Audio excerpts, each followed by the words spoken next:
Tumekuwa online kidogo, ndo tumerudi, tukaenda offline kidogo.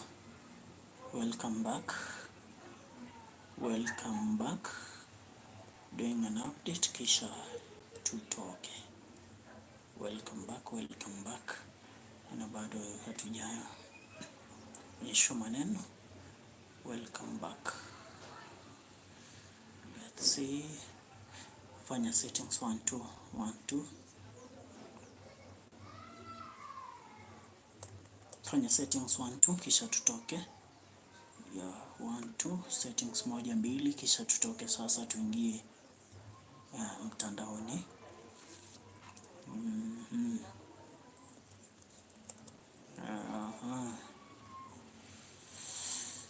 Okay, updates 1 2 3 hapa ndio tutoke. Tunatoka saa hii. So caps lock.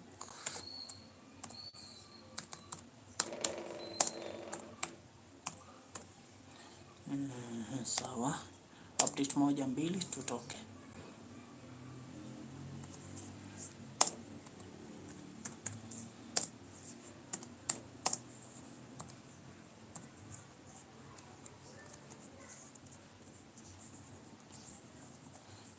Nisikie biashara zimetulia, kila kitu kimetulia. Sasa tunaelekea pale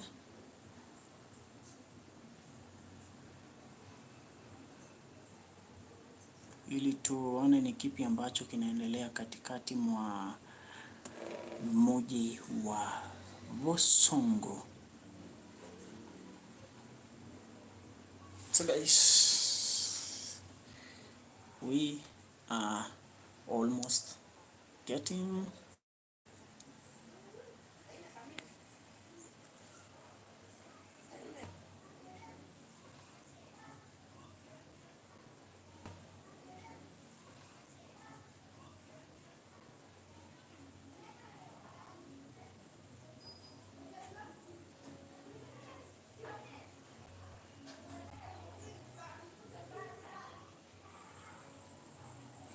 I'm trying to update something kidogo before nitoke, kwa sababu naona network inaleta shida kidogo.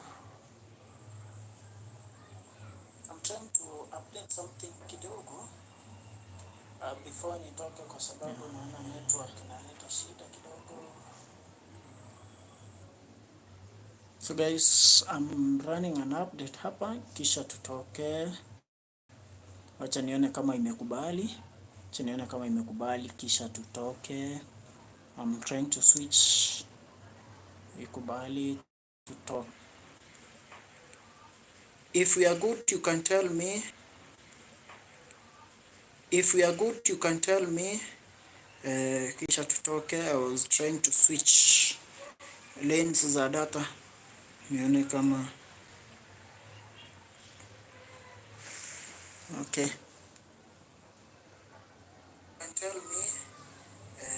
We are good guys. Sasa tunatoka tuingie, tuone hali ilivyo kwenye barabara zetu, kwenye mji wetu huu. So well,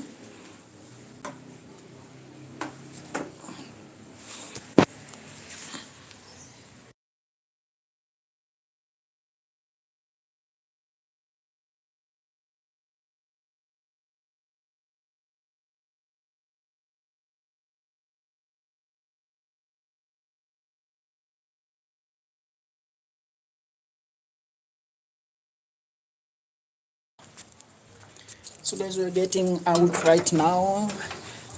Muda mchache uliopita tumekuwa live tukizungumzia hali ilivyo katika mji huu wa Kisii. Sasa ni wakati mwafaka, tunatoka moja kwa moja tuelekee hadi kwenye mitaa hapa mjini Kisii.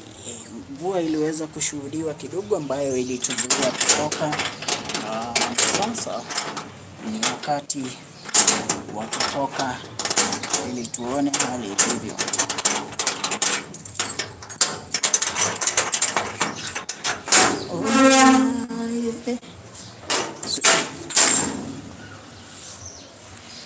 nataka kupata injury saa hii na siku bado.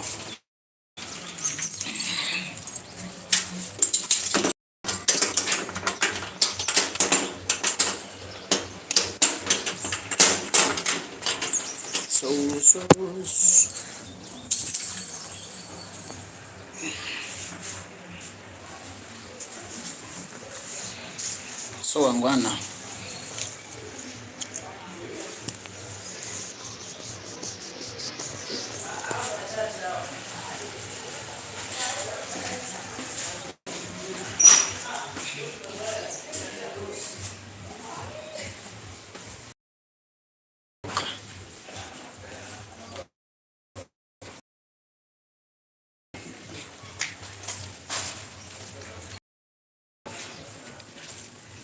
so tunaingia ili tupate hali halisi.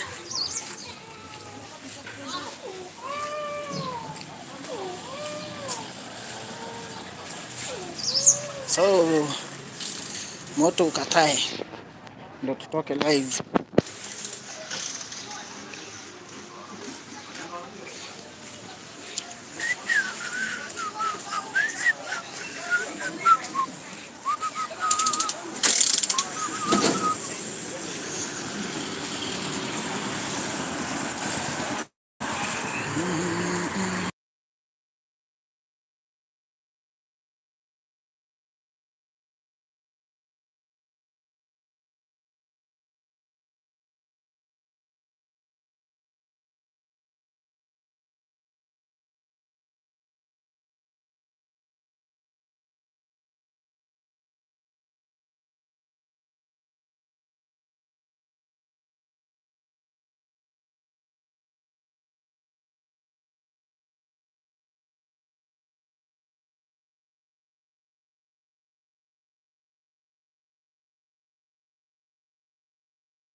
So guys, tumetoka sasa.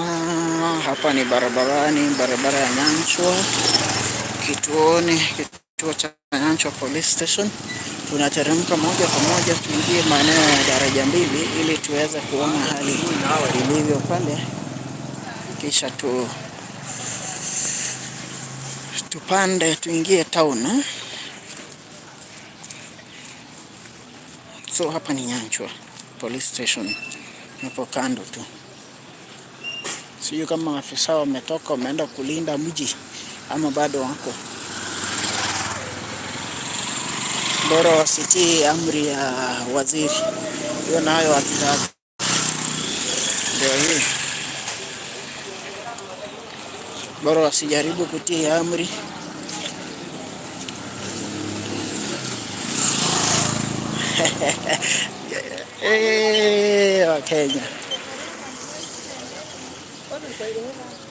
Wakenya leo kijana ameonyesha polisi kidole kimoja, sijui anamaanisha nini. So jana ile gari imejaa pale, that means huenda maneno ikaanza. Shangai gari haijatoka hapa, gari iligonga watu, ana bado iko haijatoka.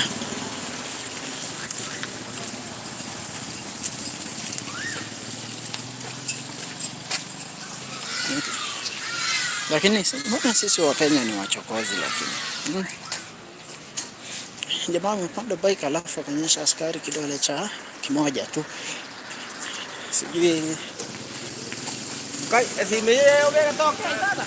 sijui alikuwa na communicate nini.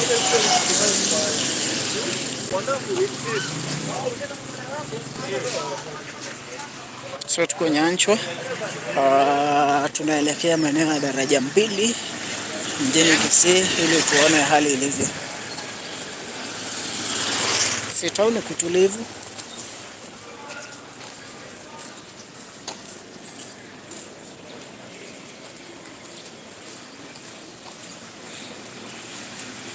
So tafadhali, maana kuna biashara zimefunguliwa, ikiwa utatokelezea kujiunga na wao, usije ukaleta vurugu ama ukaharibu mali ya watu. kwa sababu hizi duka, hizi biashara ni za wazazi wetu, ni za mandugu zetu na dada zetu ambao wanatafuta kama sisi. So tukitokea kwa street, jameni, tusi vandalize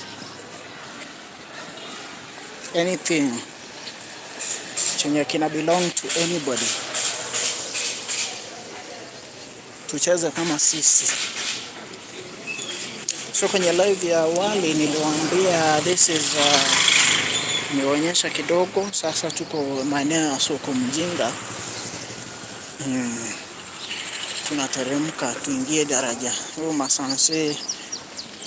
Naona hii gari kirudi station kama ishapeleka trip moja ama ni kushika tu doria. Wao kwa shughuli zao. Wamejipanga. Na umebeba wanapiga patrol. So station in Kisii Town kuna patrol inaendelea. Naona gari ya polisi imebeba watu wao wakipita. So guys, tunafaa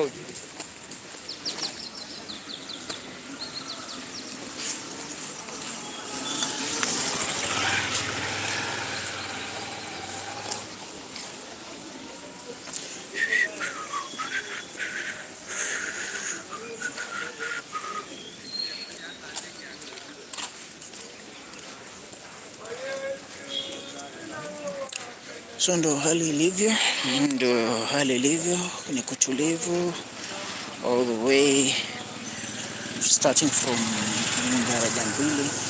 Hapo sasa this is the junction na barabara tunateremka sisi wote pamoja na nyinyi ili tuweze kuona hali ilivyo.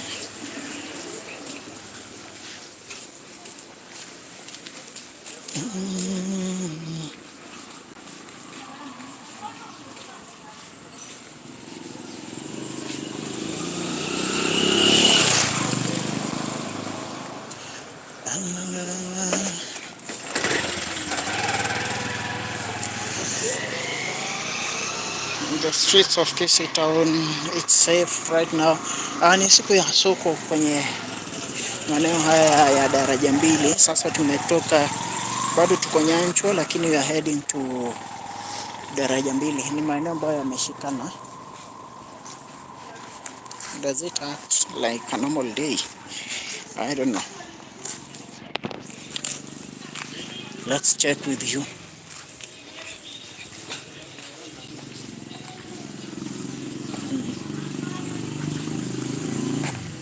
Let's check here with you.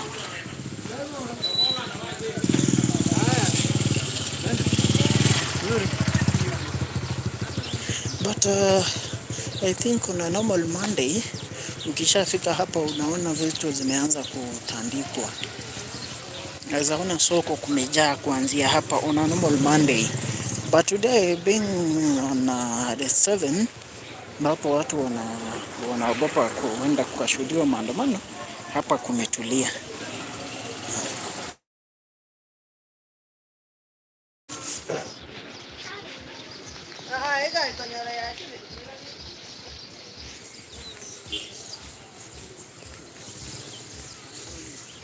Hakuna soko wase, kumetulia.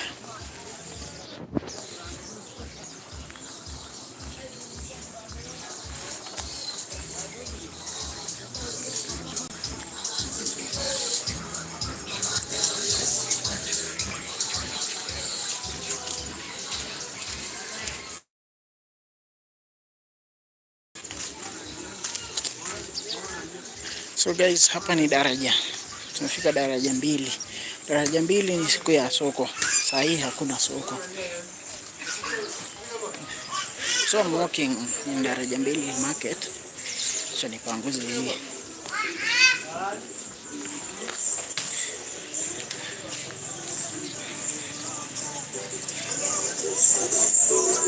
So guys, niko daraja mbili sasa. Vile ambavyo mnaona hakuna soko. Huwa kuna jaa sana hapa. Kwa saa hii hakuna, watu wamelala.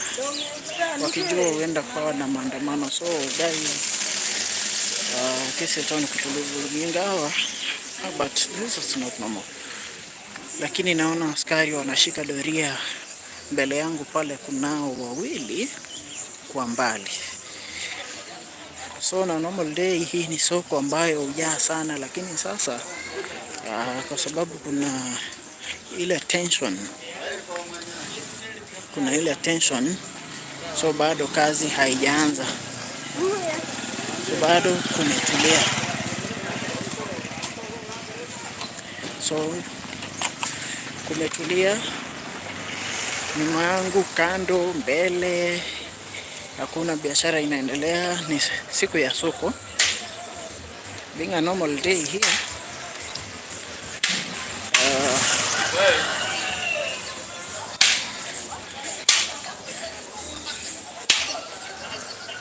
Ana bado ni kama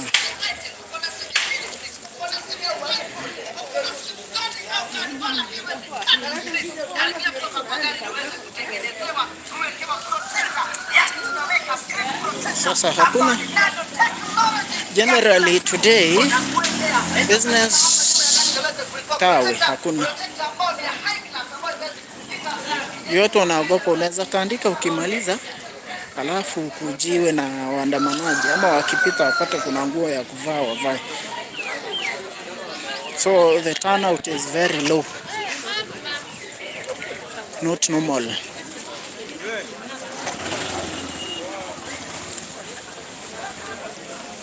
The turnout is not normal.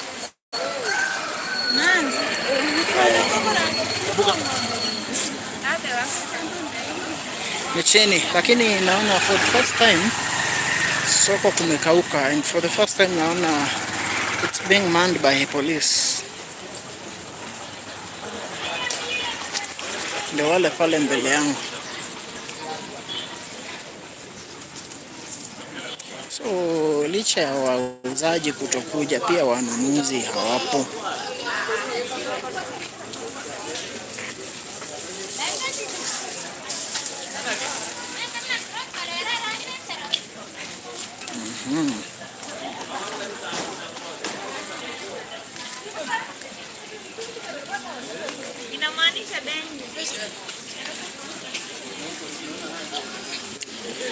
So ukiona hakuna kazi, ni ishara ya kuwa the possibility iko juu, very high, na maandamano iko very high.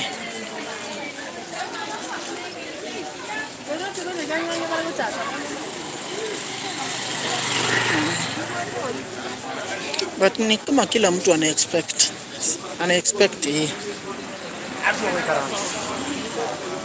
So naona ndio masanse mbele yangu na kuna fimbo tu. Na kiburi nayo ndugu yangu.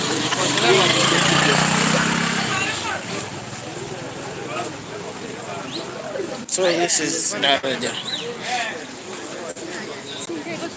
Ndio wametumwa wawili tu kupita ili waone kama kuna mahali watu wataanzia watulize.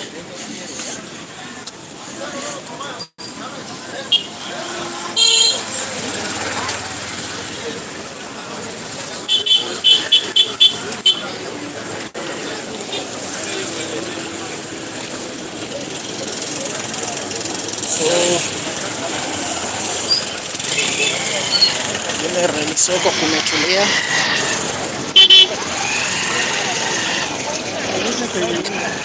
Omera, I'm walking along. Security is being ensured here. It's tight. Ensuring security kwa sawa. Lakini things vitu zingine they're working normally except biashara, wanabiashara ndio wameogopa hawajafungua, lakini in terms of transport everything is okay.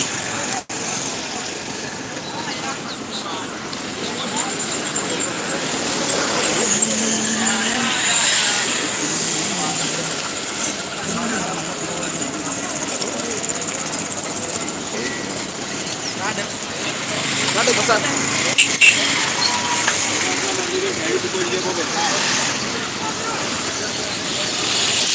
So sokoni kumetulia hivi.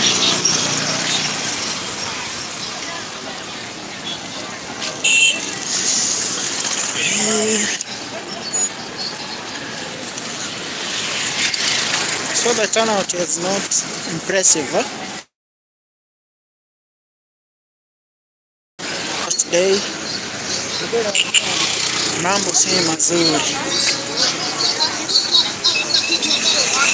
Nasikia somewhere nasikia kuna maneno ni kama kananuka mahali, so we wanna go and see. Sasa ndo tumeanza kupanda, tunaingia CBD.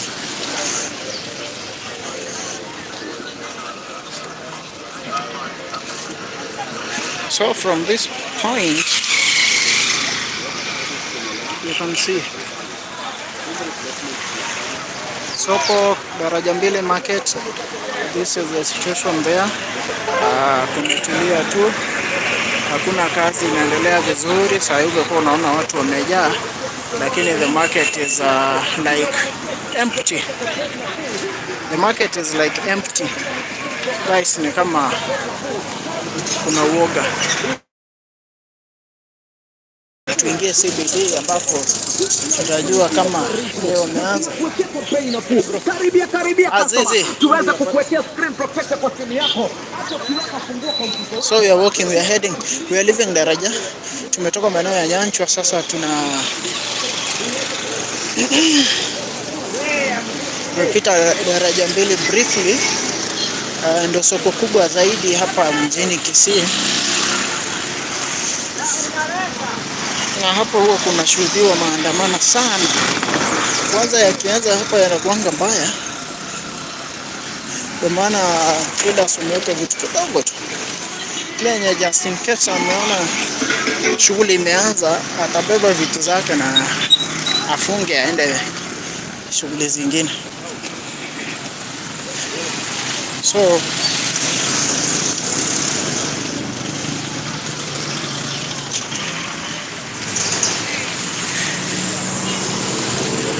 tunapanga just a few meters, something like 200 meters tuingie Kisii Town CBD, katikati mwa mji. Kwa hapa Jamia Mosque Kisii napanda, bado hali ni tulivu, watu wanaendelea kupita kama kawaida.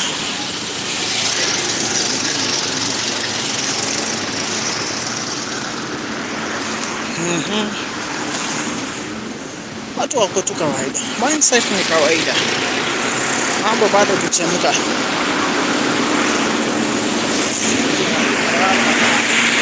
Tunapelekana vizuri,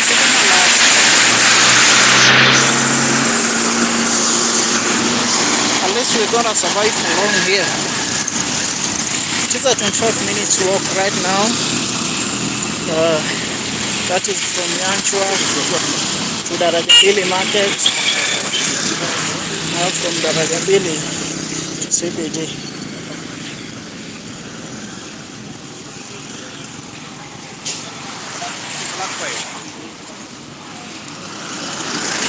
So we are at Juakali area. Watoto wamefunga. So that is in Naivas mode. The other side. Tushaingia.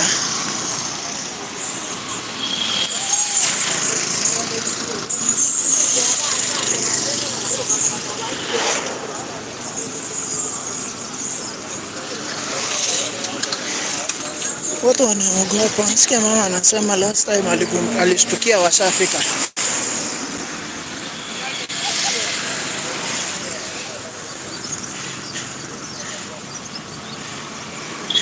Nichunga monyere.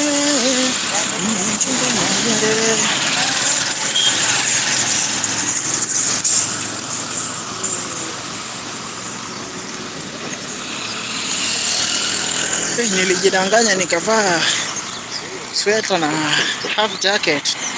Sasa ile mvua ilikuwa inanyesha imepotea. Naona jua linawaka. This is industrial area or jua kali area in Kisii town, right opposite Naivas Mega. Hii huko juu, the famous Naivas Mega supermarket. So Mega ama Hyper, I don't know, but the newly built and the former Choma Choma lounge ambayo kwa sasa imefungwa. Hapo ndo tumeingia, bado hali ni tulivu.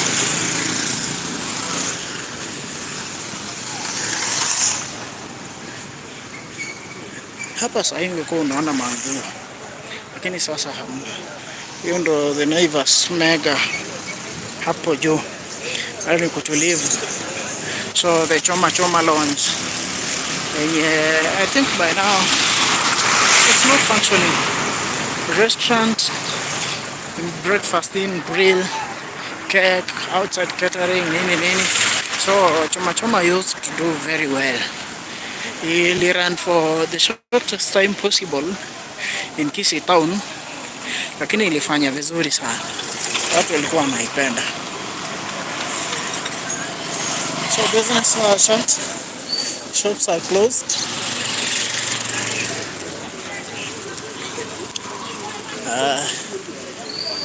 Shops are closed. And the town is silent. Hakuna story mingi. Tumeingia CBD by the way. Na hapa sasa wenda tuanze kuona mambo kidogo. Anza kuona signs kidogo vile town kuko. Kama daraja. It's a place that like 50,000 traders. 50 to 100,000. Wale wa kununua na kuuza utawaona Monday being that day, ile siku yenye kila mtu anaamkia daraja aende kazini. So leo we have like 1,000 people, 1,000, 2,000, hawajafika 10,000 wako sokoni. So usually in this town asubuhi sana utapata jam, watu wamejaa, lakini today inakaa ni kama imefagiliwa uchafu hadi binadamu kafagiliwa.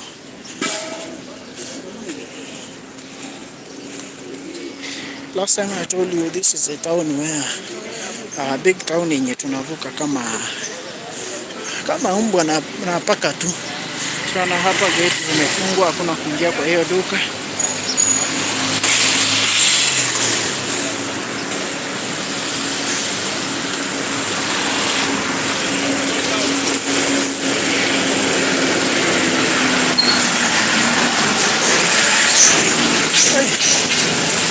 Nagundua kumbe Kisii kubwa.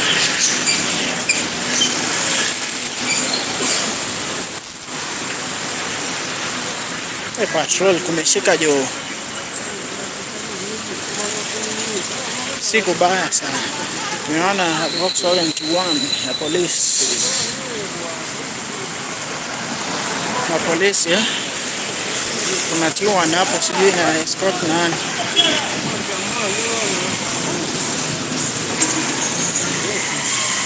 Sijui wanaongelesha escort nani.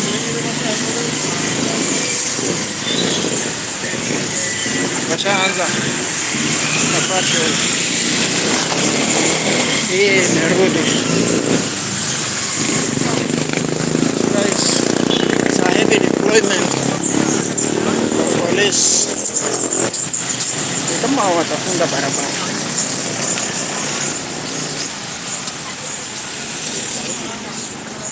This is something that is very, very serious.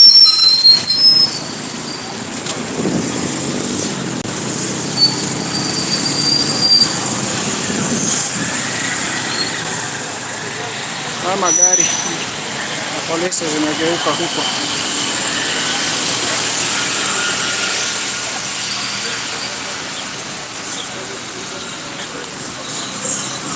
So they are patrolling the entire daraja area, daraja mbili. Gari tatu led by a Volkswagen SUV, I think it's 31 ya police. na some 2 Ford Ranger pickups za police. They are patrolling. So we are at the Kwanza place, the Kenya Power offices, and the Mighty Quickmart. Quickmart just beside me, and here is the Mighty Quickmart.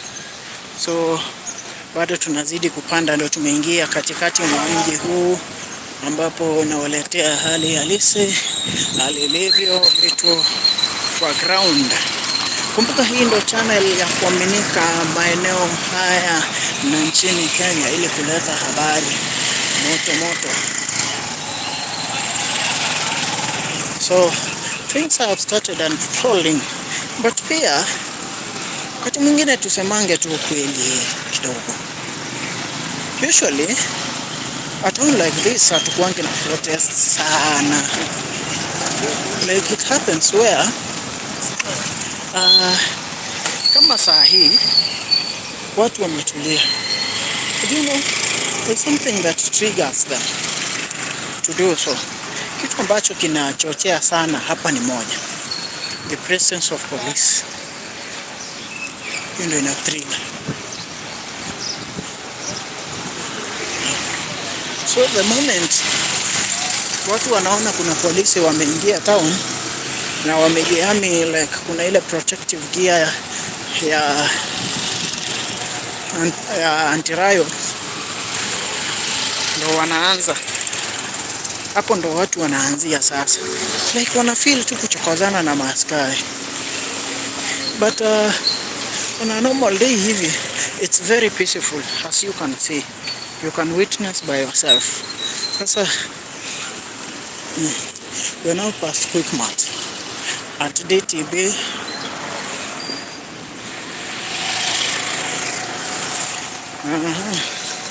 So it's only the sun that is clear here.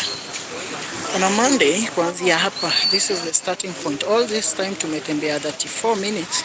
Kuanzia hapa ndio soko inaanzianga hadi daraja mbili from this point hapa mahali ni kusai. Lakini leo normal, that means things are serious. Now this is another road heading to Nyanchwa, crossing over to hospital roundabout huko juu. So hapo tutafika. Lakini for now shops are closed. Shops are closed. People are just hanging outside, huh? People are just hanging outside.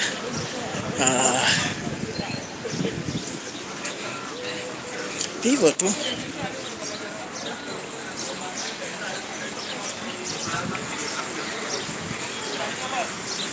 So wase bwana, miguu imetembea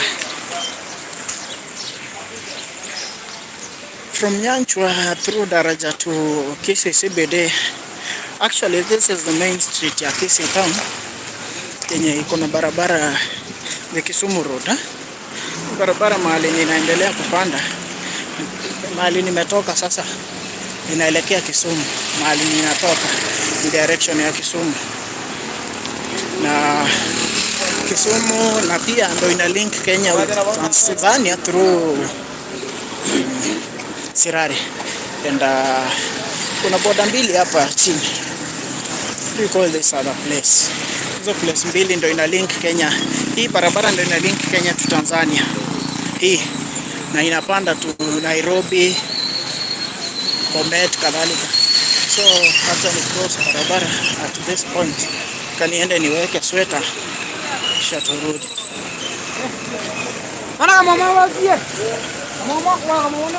So as we walk through the streets, hapa maficho ya watu wakati wa maandamano, hata kwa streets hakuna kazi.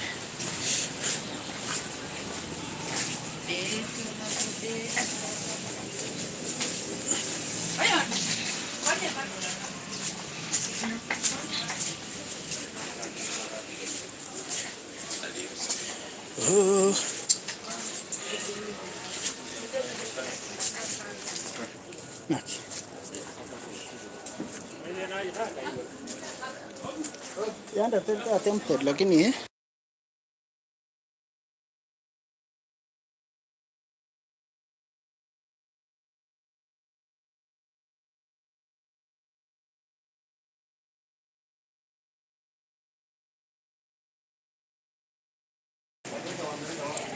nimesikia kuna masauti kidogo kidogo, so kwa mbali, that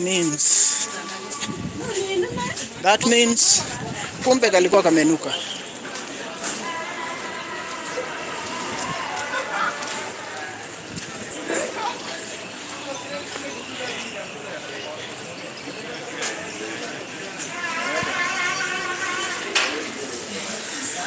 So guys, wacha nitoe sweta ni wacha kwa ofisi nikipotea. Samido, nagi. So let me drop something as Sana. Kuna maandamano.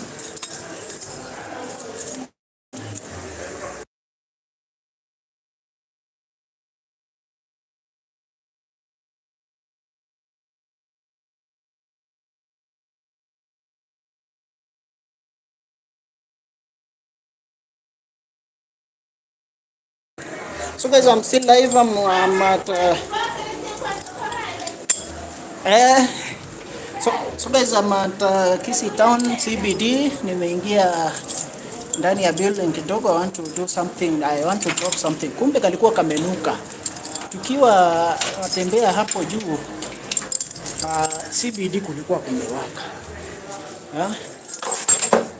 Tukiwa maeneo yale kumbe CBD kulikuwa kumewaka. So we are heading there. Let me be fit. I'm getting fit. I'm getting fit. Ndio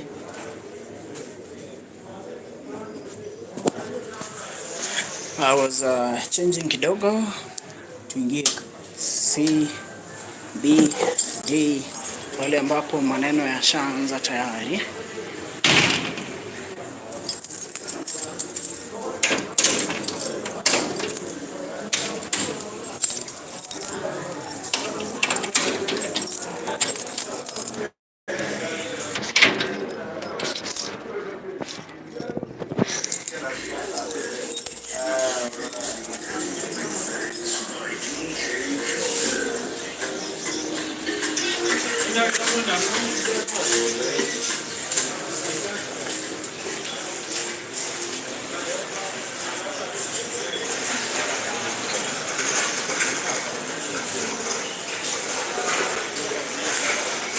So guys, I think before we ingie ground kama washaanza lazima wa face slow in a good way, ujue the attacking point ni gani vile unaingia ground.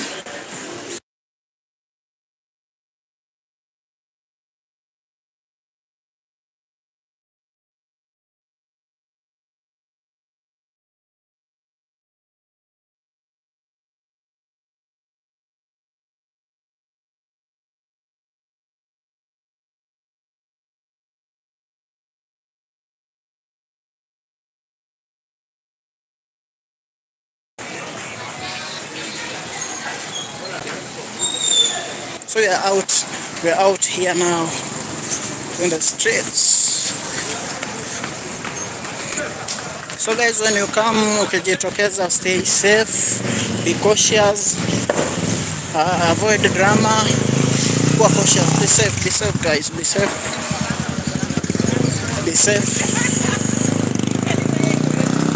Out here, be safe.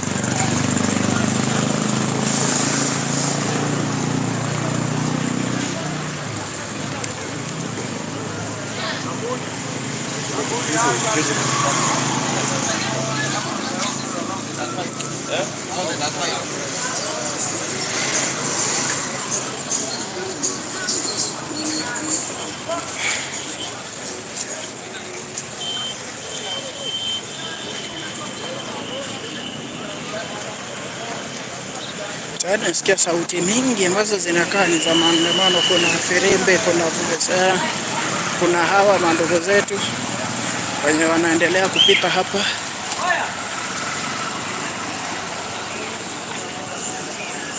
Issue ni watu wanafaa kuwa loaded na tear gas pekee, si bunduki. Kama bebange tear gas kwa mkono, juu we fear for our lives. Ukuona hivi, this is the main street of Kisii town, but despite being the main street, hainanga mambo ya kushow, hainanga show vile. So the real thing, the real deal is here. So the road heading to Gusii Stadium, Shivling Supermarket that was robbed the other day, Aga Khan Hospital here, and finally the capital roundabout.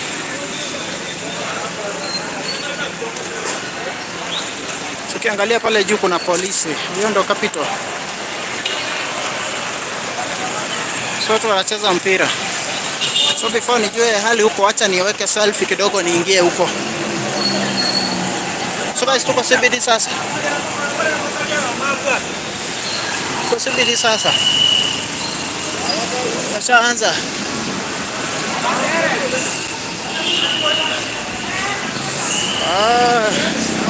Ni kubaya.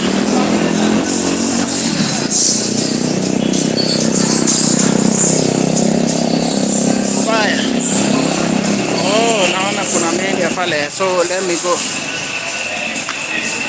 Kisii kumewaka tayari. Hali ya mpenzi mtazamaji, mjini Kisii mambo ya shanoga, mambo ya shanza kushika kasi. Capital roundabout kuna askari pa, wameanza uchokozi.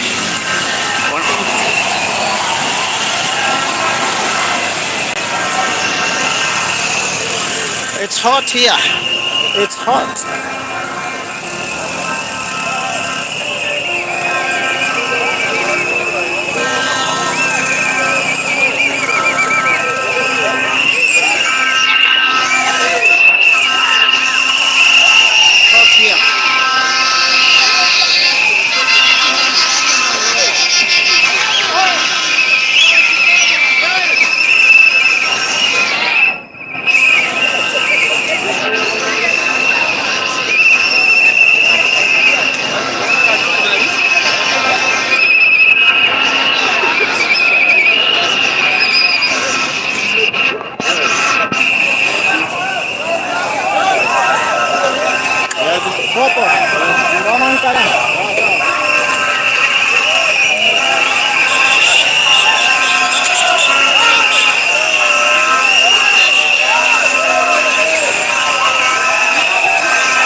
We are already inside Kisii town CBD,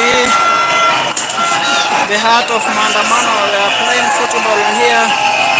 So guys, people are just enjoying the singing, the dancing, and playing volleyball, tossing.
Police are here at Capital Roundabout. So hapa Capital Roundabout kuna askari wamewekwa pale, wamezingira hiyo roundabout kwa kitovu cha maandamano, ila tu wananchi wanaendelea kucheza mpira na kuwachokoza chokoza askari. So the other end pale juu ni Kisii Central Police Station.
So mpira ambao ulikuwa unacheza umeweza kuenda kwenye paa na kubaki pale. Wanawasihi watu ambao wako upande wa juu watolee.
Ni leo guys, yule mwenye anauliza kama ni ya leo, ni leo.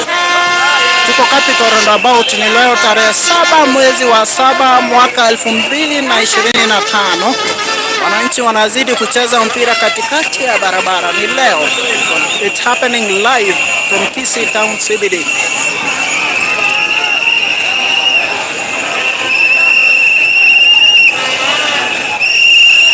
Sasa kuna amani, ila tu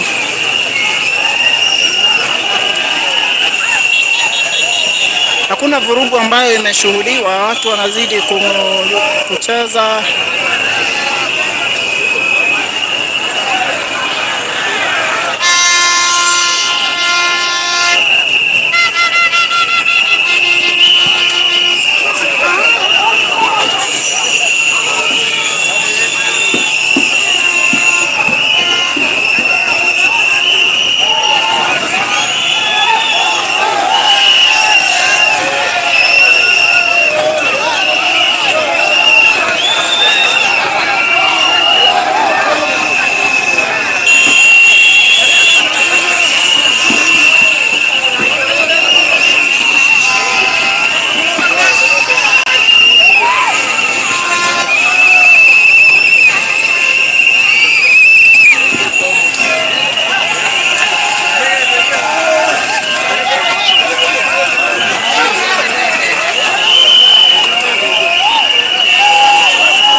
right now in the Kisii Central Business District.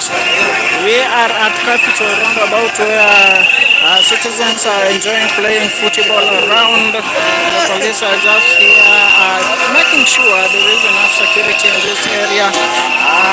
There's nothing wrong that happens. So, Barack Otieno, thank you for tuning. It's now at Kisii Town CBD Central Business District.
Tunajua kama kawaida ya Wakenya, anaweza gonga tu mpira uelekee kwa askari.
Guys, this is live.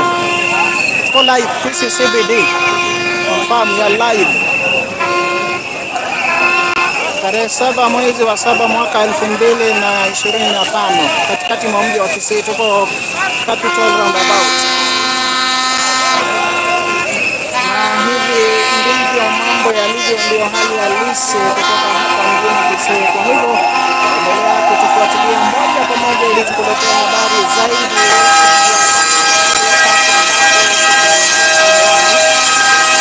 katikati mwa mji wa Kisii. Na wananchi wamejitokeza kwa wingi na sasa wanaendelea kucheza michezo ya aina mbalimbali katikati mwa mji huu, tukisubiria kile ambacho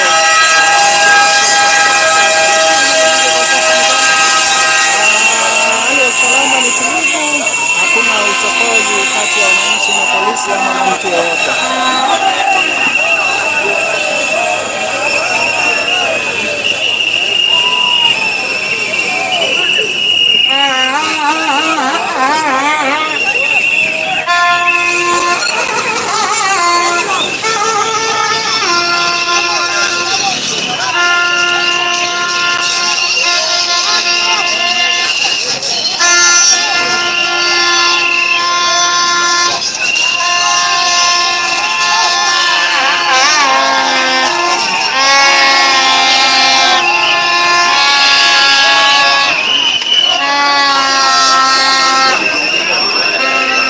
Live.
Mzalendo, it's live.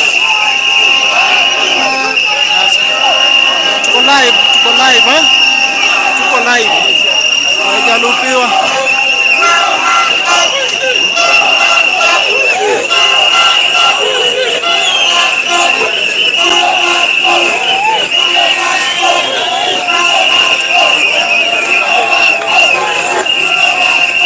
Tuko live, Capital Roundabout.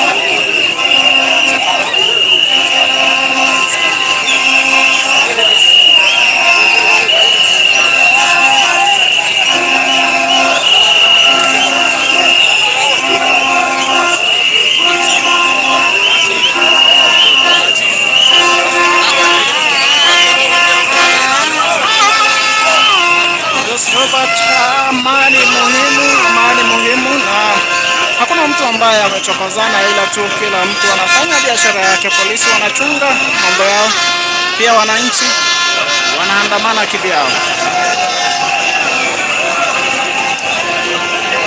Tuelekee upande mwingine.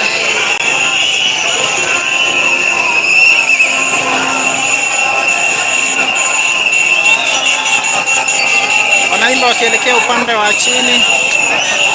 Watu wamefuatana sasa.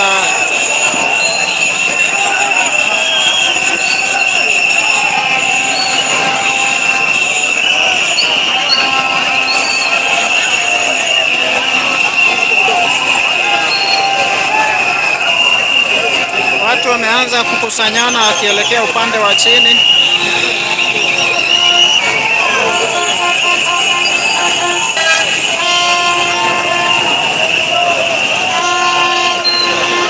Ngoja samba ya masaa 7 mzee Kiosi Teseke ama namna gani? Masaa 7 labda.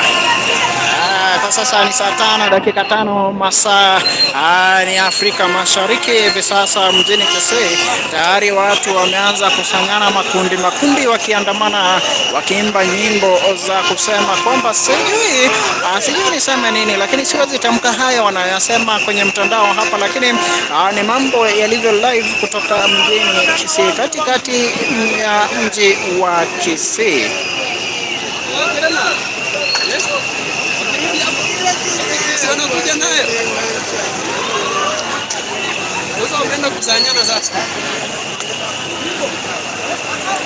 Wananchi wameweza kutoka maeneo haya ya Capital Roundabout na kuteremka kuelekea mzunguko wa hospitali, yani Hospital Roundabout pale chini, na wamesanyana wengi sana. Ni kama ni strategy moja safi sana ambao watarudi nayo ili kuondoa maafisa wa usalama katika eneo hili, wakabaki wakifanya mambo yao, wakicheza, wakishughulika. Ukiangalia chini kabisa ndio wale, na kuna wengine bado wamesalia upande huu, lakini bado watu wanazidi kuteremka wakielekea maeneo yale.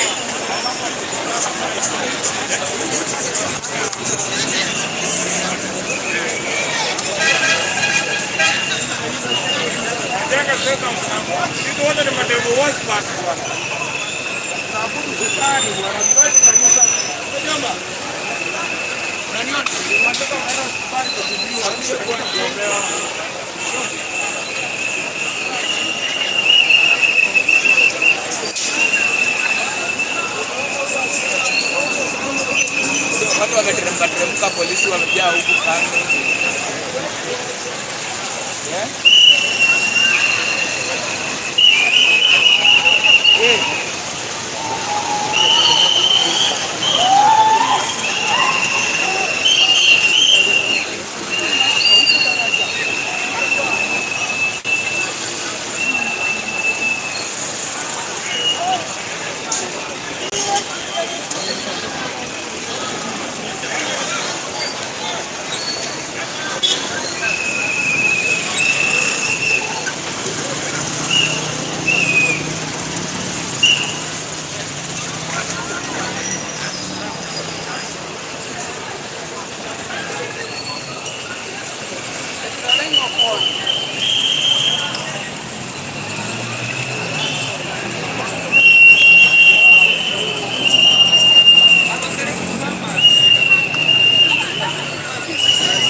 Umati wa watu umeweza kuondoka eneo hili la Capital Roundabout, yani mzunguko wa Capital, na kuacha sehemu hii ikiwa na maaskari tu na watu wachache ambao wanangoja kushuhudia kile ambacho kitafuata, ambao unasimama katika maeneo haya. So ndio hali ilivyo hapa mjini Kisii, ndio hali ilivyo kufikia sasa. Usalama ungali imara katika eneo hili. Nazidi kuwaletea picha za moja kwa moja kutoka katikati mwa mji wa Kisii, katikati ndani ya kitovu cha mji huu wa Kisii.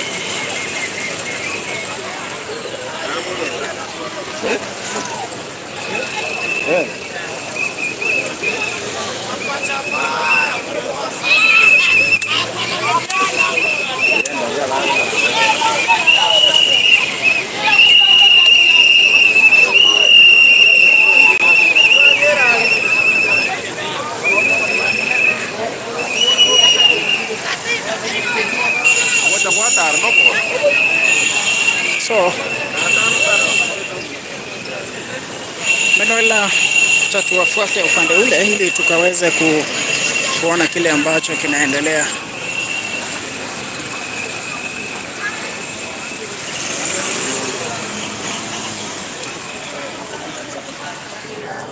Right na live katikati ya mji huu.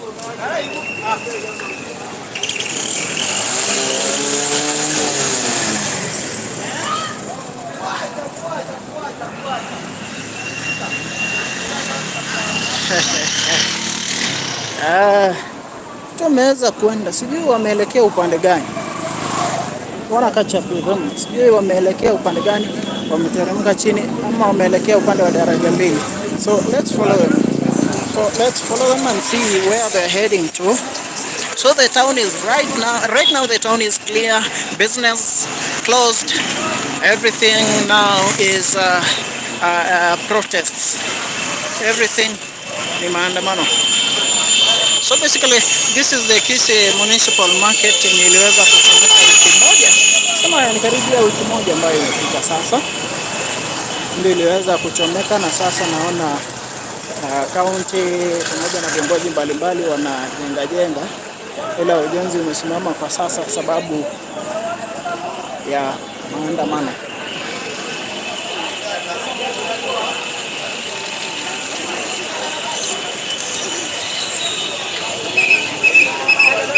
So hapa kama maandamano yamechukua mkondo mwingine.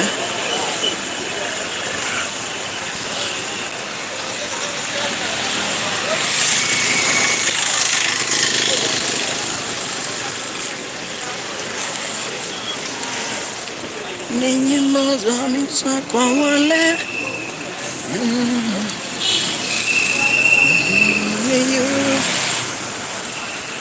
acha tuone ikiwa walielekea upande wa pili. Tuone kama walielekea upande wa pili, tuone kile ambacho kinaendelea. Reading people's minds here is very difficult kwa sababu like wameacha tu polisi capital wakiwa wamesimama peke yao wakapotea. I thought wanaingia pale hospital roundabout, lakini sasa wakachukua njia nyingine. Hawa upande huu sasa.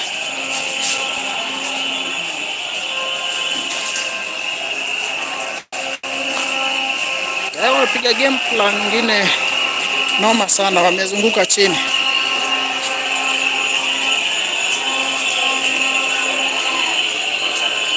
So acha tupitie hapa tuone.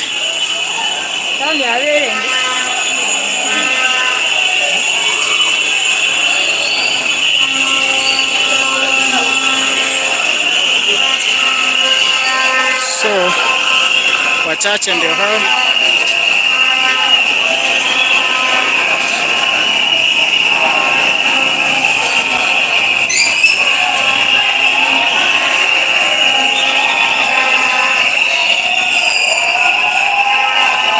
The fact is watu ambao walipita hii side ni wengi, hawa ni wachache tu.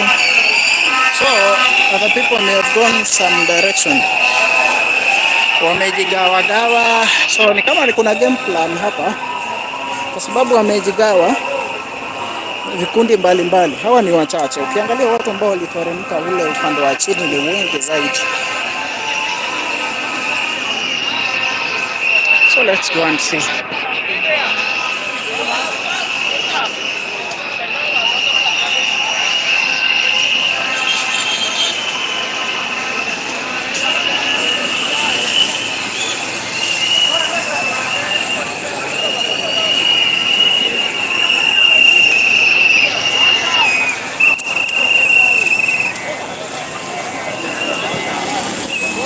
Wase.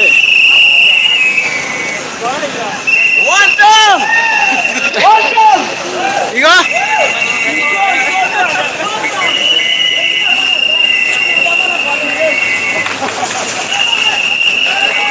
So, live hapa.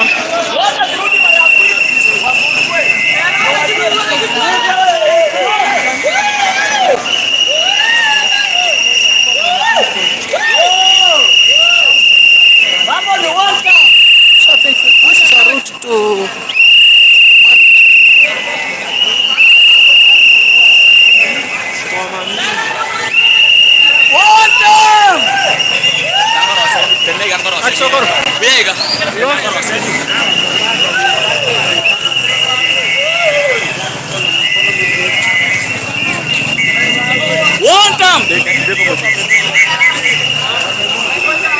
Ruto na matako. Haya. Twende. Fina record. Fina record bota ndakurubono mpaka chinza ngokani. Ngokani chigo. Pagaso iko ichorega. Go. One time. Ruto must go. One time. Wengine fanya tu kazi.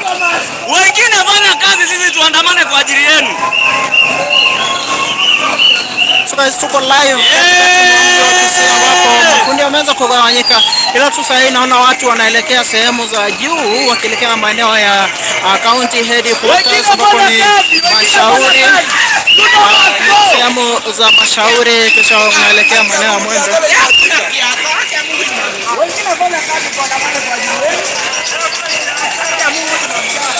So umeacha askari upande ule wa Capital roundabout. People are heading to Mwembe, the route of maandamano, kisha warudi kuja kwenye kitovu cha maandamano, the route that people call.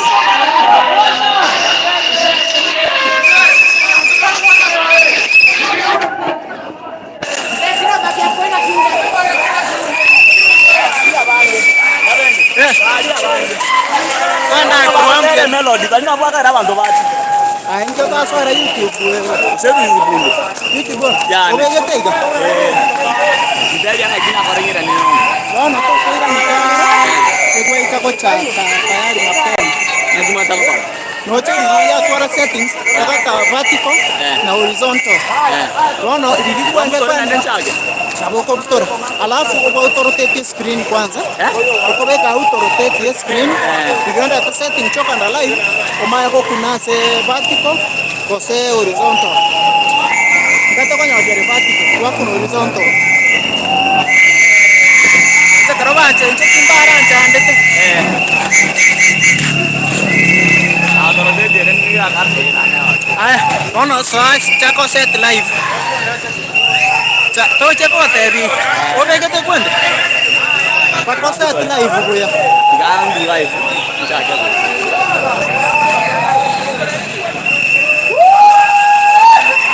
Ana amesimamia Rubis. Ana amesimamia Rubis. Karena ikirega. Patene naye hapa ibatene naye patene. Karwa ikira.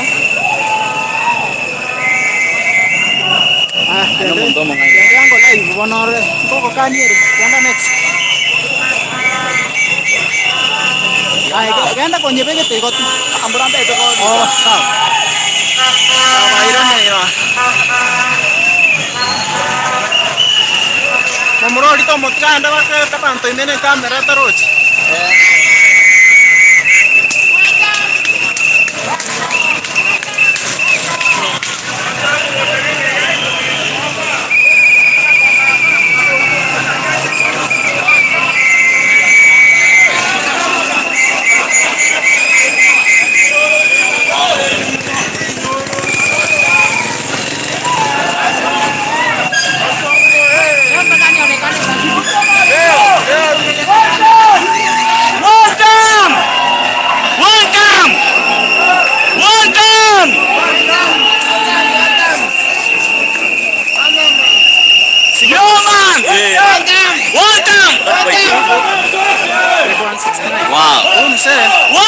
Fanya kitu kingine yenye inaonyesha kijana vizuri. Huyu. One time. Ruto must go. Iconic. Kupatora. Ya approach. Kwa ndio kwenye weka mna live. Naona tu tuweka tena yangu. Bro. Alafu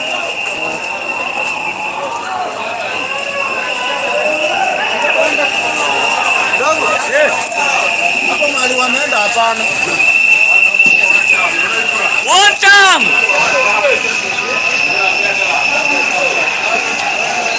Baba ile. Hapo tikabale pani alikuwa makoga bwana. One time. Togende. Sokora ya togende. Ose one time tuende. One time tuende huko. Tora itabandu. Azapiga watu. One time. One time.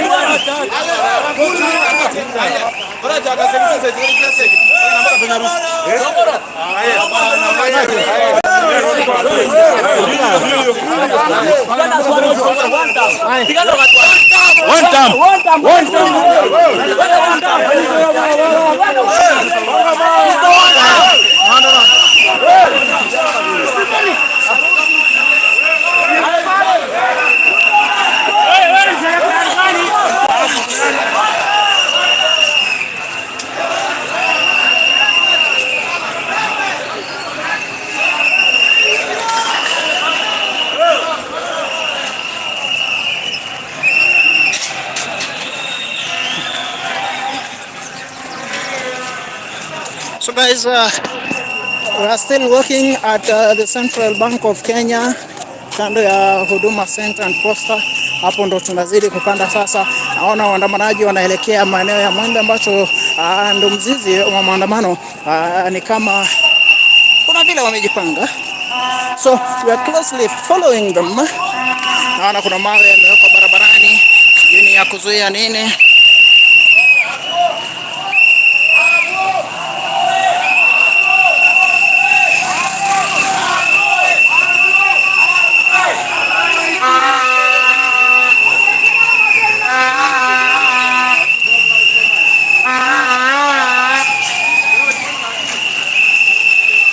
So guys, naona wanapiga hesabu.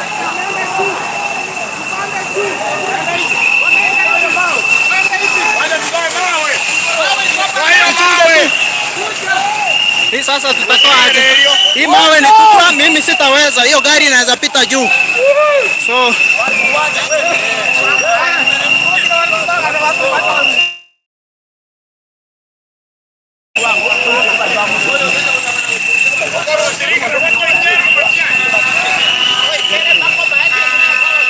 So tuko county headquarters.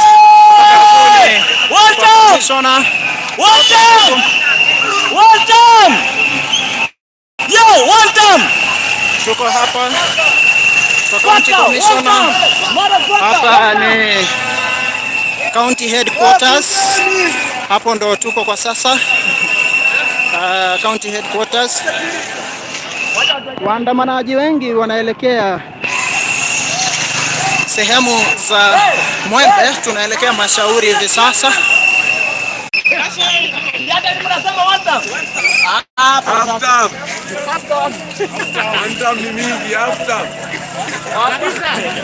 Pole ase network ilikuwa mbovu. I'm back. Network ilikuwa na issue. I'm back.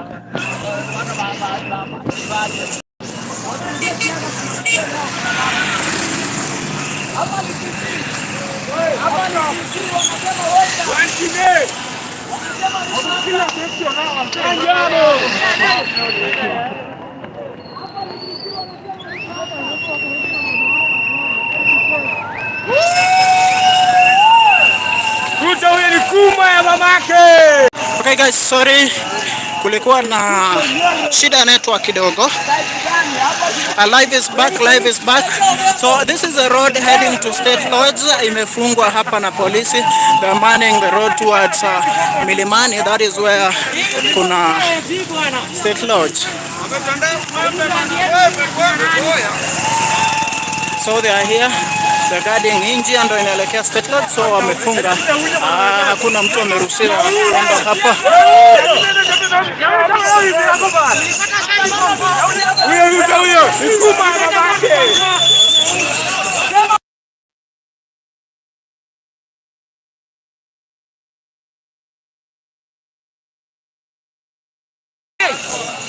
Unajua tumeacha watu CBD. Watu wamejaa CBD. Sisi tukikuja hivi wote tukienda CBD. Kunaoma. Watu ni wengi. Hai.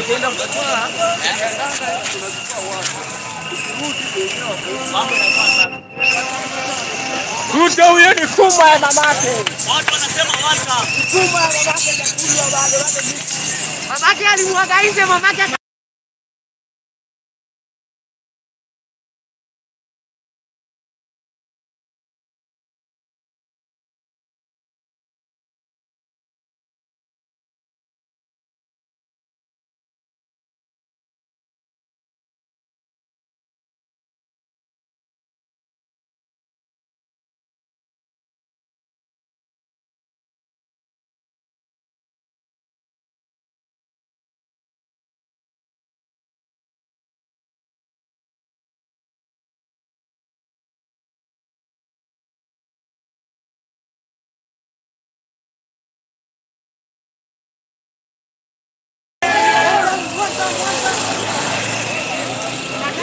So this is what is happening. Wacha ni harakisha, we are live here. Tutachukua muda kidogo hapa. Wameingia kwa the route of maandamano.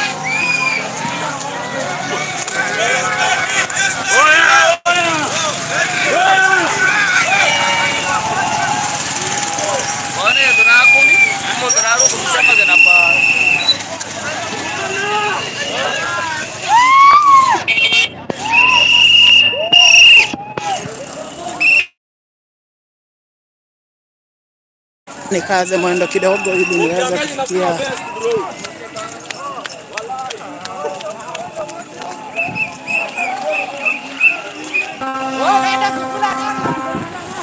so hii ndo mwendo ambayo tumekuwa tukiongelelea. Pole manetu, tunapata shida kidogo, hatubanduki. Mambo ni live kutoka mji wa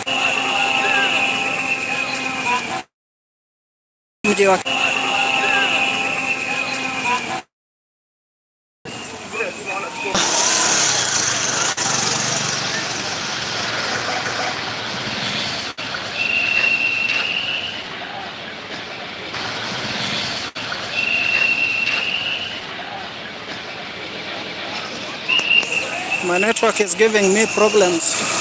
That is why I'm a bit slower. So the other side, when you are heading to town,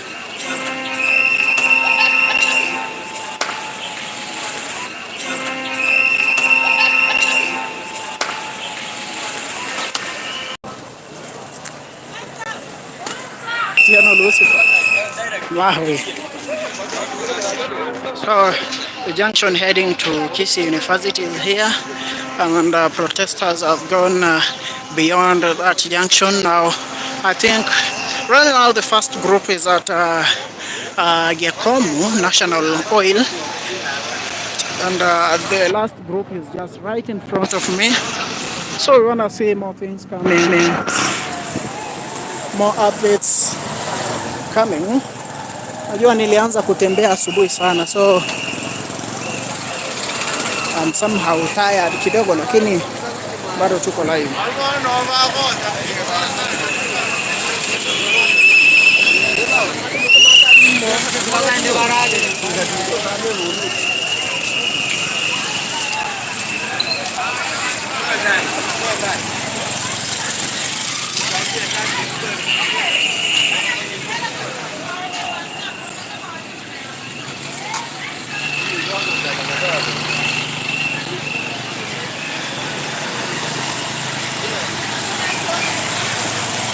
So let me try to walk faster kidogo, nijaribu kuwafuata upesi kidogo. But what I'm sure, these guys are coming back. Wanarudi.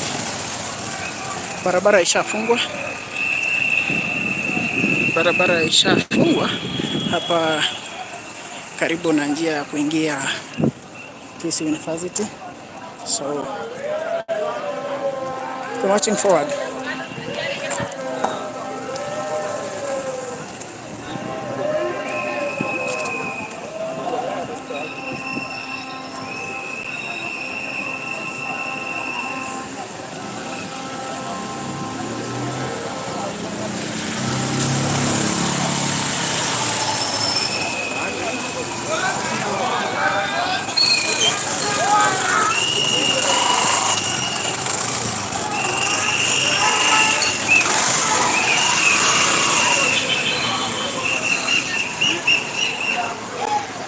Angalia duka zimefungwa.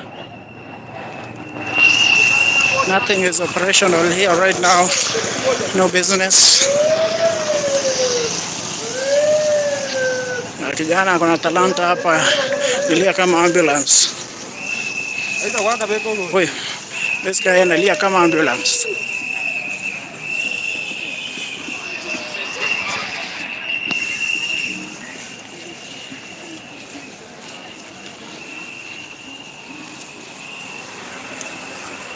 kurudi kutoka hapa. Aje.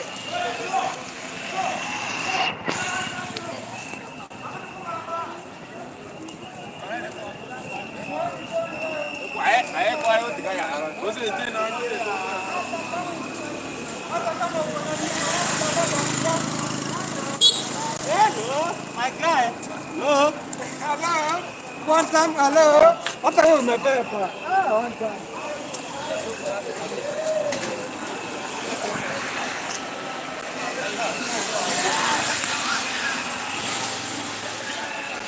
I think the return journey is about to start. One time. They are going to enter town by storm with a lot of energy.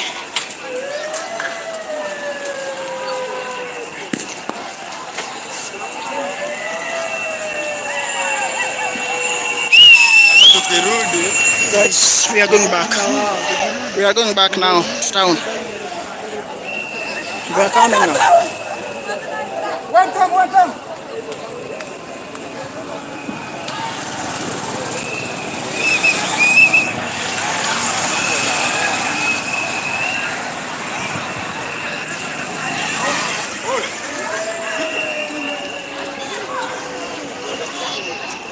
So guys, kindly subscribe. It's a return journey right now.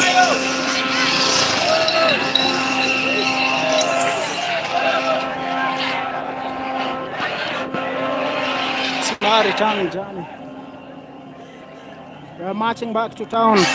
It's now a massive crowd that you're going to witness right now.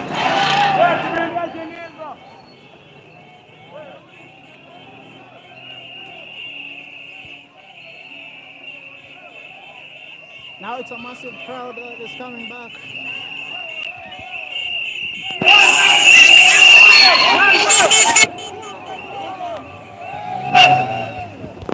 Sasa hivi kuna town. Wewe watu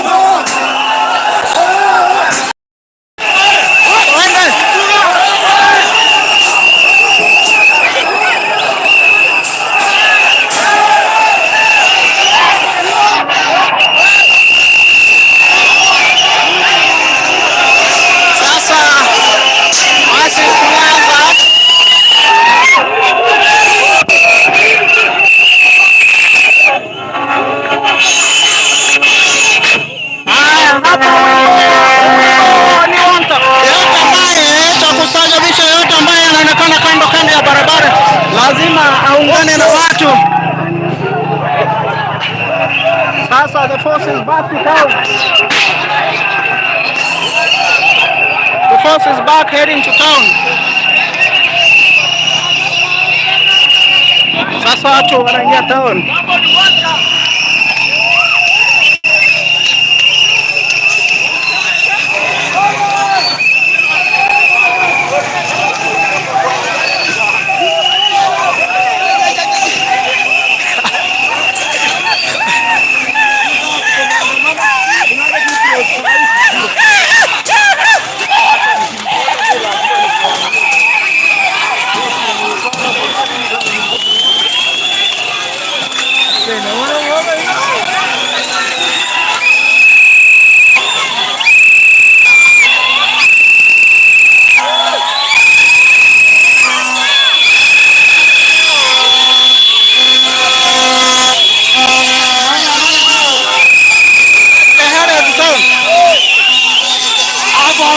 Hawa tadi.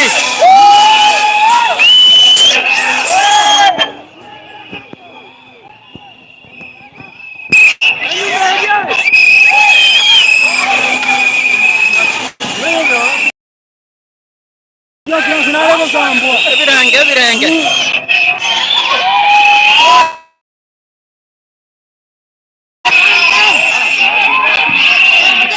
The station is getting hotter and hotter. The crowd is now getting back to town. Hapo sasa ni kipindi cha lala salama. So the first group is over there.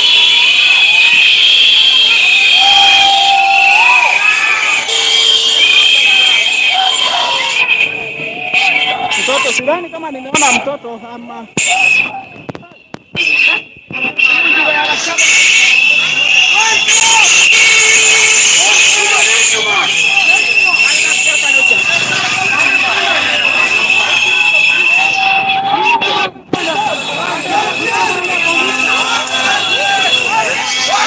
So this is Kisii, guys.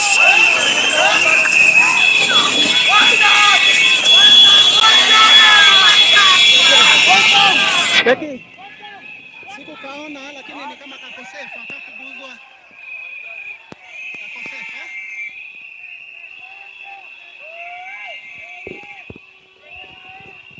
So the newest means of transport to town is here now.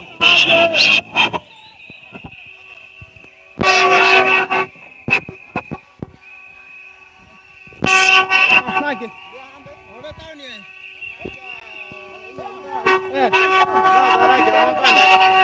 No, wait a moment. Oh. Aya, wamesafe kone town ye. Wanya kwa sasa manga namna yalinda. Aya kwa nyola, bono. Aliyo.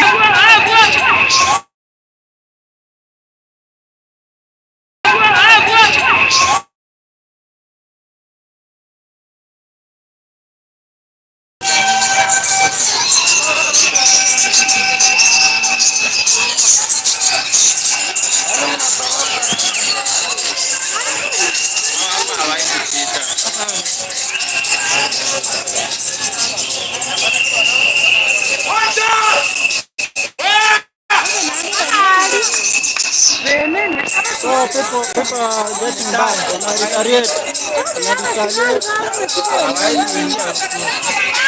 Askari wamehepa.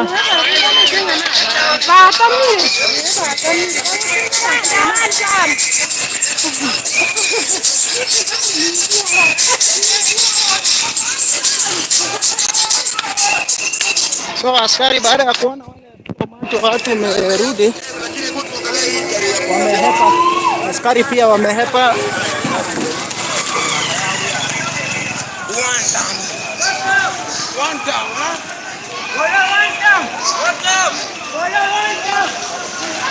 So kulikuwa na askari upande wa nyuma, watu wakatoroka pia. Askari wameangalia wakapiga hesabu 1 2 3 ni kunoma, wakarudi.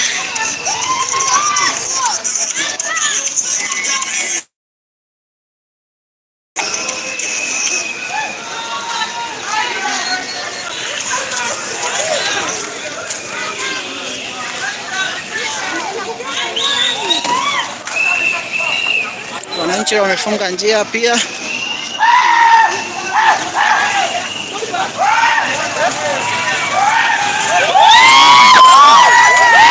Hapa ni Kisii, hapa ni Kisii.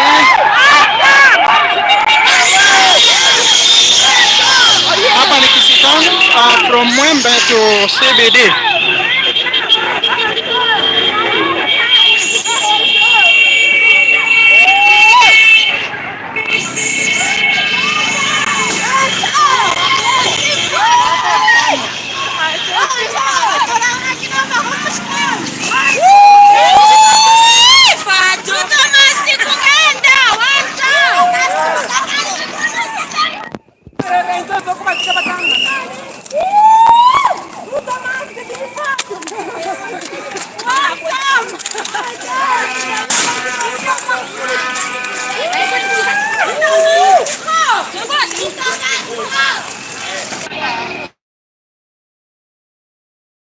Pale mbele wengine walikuwa nyuma. Askari pia wameweza kuhepa ambao walikuwa wanatokea upande wa nyuma. Sasa tunangoja tuone kile ambacho kitaendelea. Biashara zimefungwa, waandamanaji ni wengi, kumeshuhudiwa amani, sijaona vurugu yoyote. Hunradhi.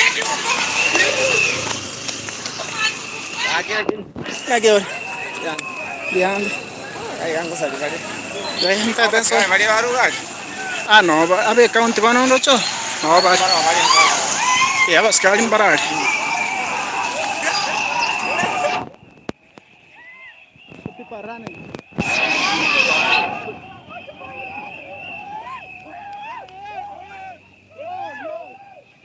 people are running back. I want to access the CBD right now kwa sababu when the situation is getting worse siwezi. So let me try to access CBD kwa sababu vurugu imeanza hapa. Hawa kianza hivi kuna kuumia. So let me cross here. Ndio wakianza kupelekana please niingie town.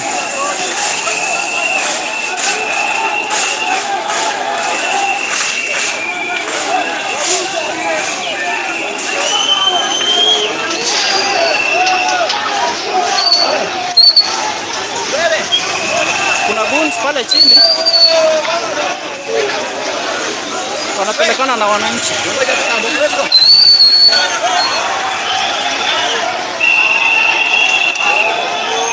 I think wananchi wanawalemea.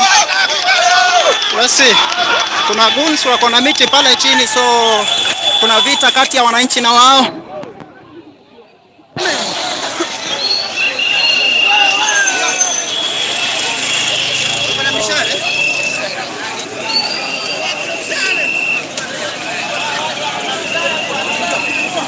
Watu, I think kwa ofisi ya women rep hapo ndo kuna watu wako na mishale wamesimama pale, watu wako na mishale. Kwa ofisi ya women rep pale chini hapa Mashauri watu wako na mishale.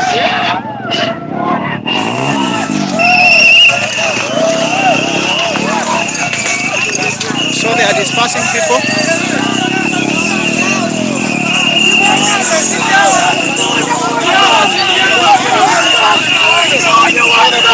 Police are here. Ofisi ya Donya wako na mishale huko. Wananchi wanalalamikia polisi wakiwaambia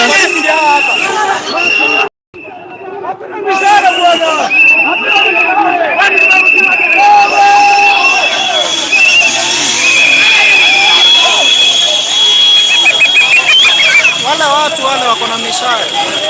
Wako na mishale upande ule. So wako na mishale pale wanarusha wananchi. Na wananchi hapa wanalalamika kwa polisi ambao wanachunga njia ya kuingia State House kwamba watu wako na mishale.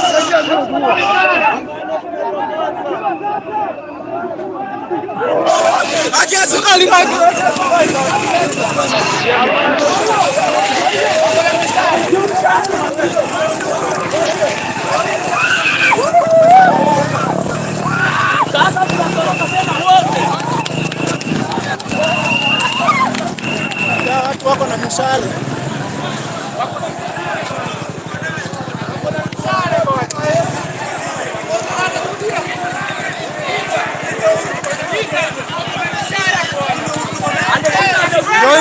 Ndio mshale. So hapa ni Kisii Town, kuna goons. Let me be clear. I can't be biased, lakini wale watu wako katika ofisi ya women rep Doris Donya Toto. Hapo ndo kuna watu wamebeba mishale, wanakimbisha wananchi na mishale.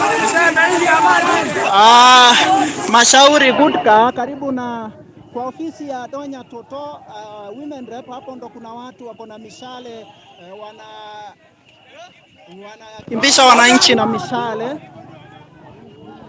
Kisii Town kuna goons wako na mishale karibu na ofisi ya mwakilishi wa wanawake katika kaunti hii. Wako na mishale ambayo wanatishia nayo wananchi. Hivi sasa ndio hali halisi.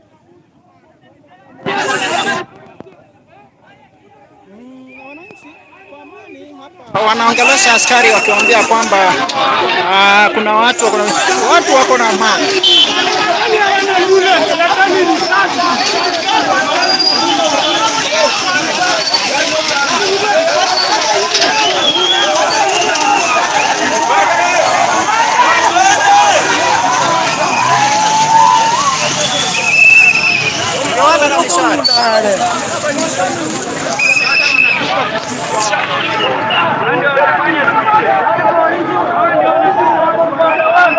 Ndio hawa tuko live, ndio hawa. Kumetokea vita hapa kati ya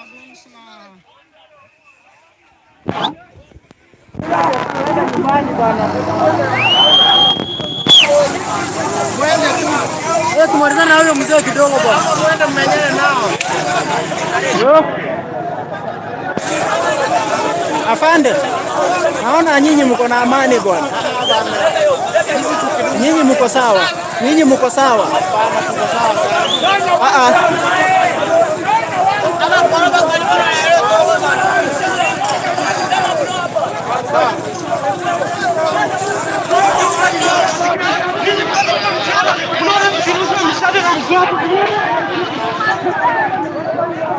Mishale, natupiga na mishale.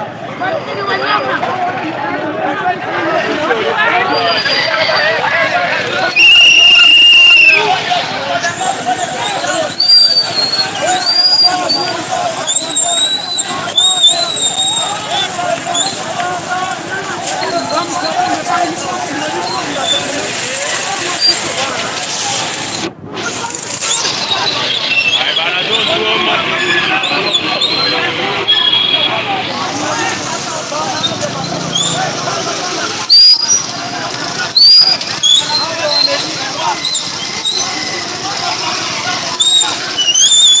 Hapa ni Mashauri Junction. Hali ya utata imeweza kushuhudiwa baada ya watu wasiojulikana ambao wamejihami na mishale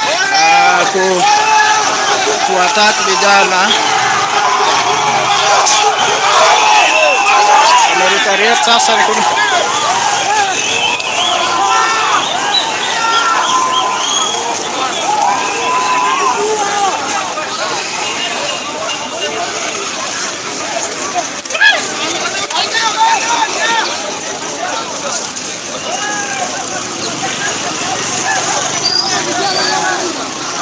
amerusha mshale.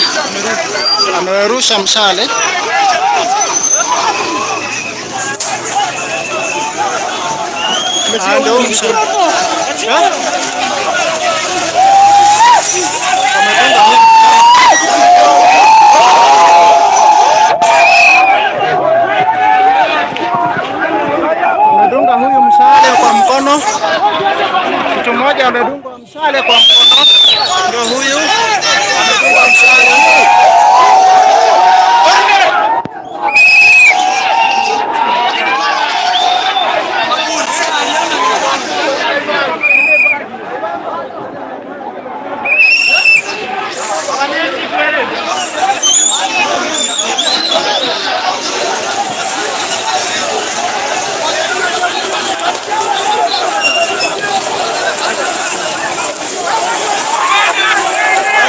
Polisi upande ule wamefukuza polisi.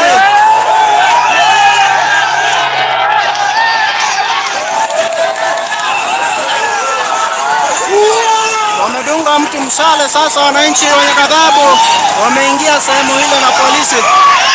Ni kunoma pale wasielekei. Sasa hapo tuenda kurushwa tear gas. So let me askari wameenda upande ule, so wamejiunga na Nyamongo.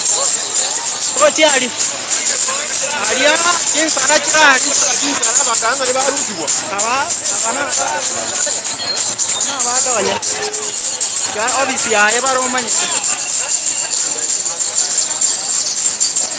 ayo mabu ya kwera batako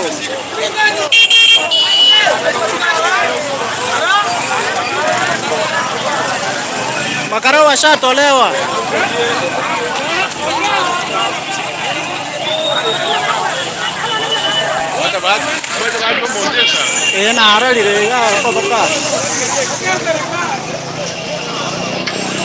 Askari abarwerera. So askari wametokea upande mwingine, wameacha wananchi pale.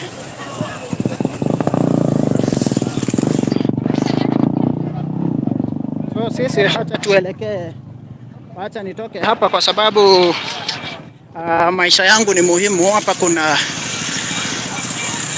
kuna mambo yameanza kutokea, vita zimeanza. Acha nielekee CBD nione kile ambacho kinaendelea.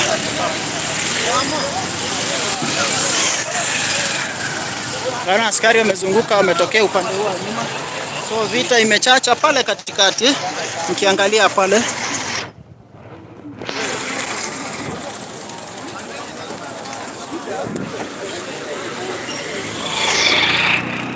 Mimi wacha nisimamie mbali hapa.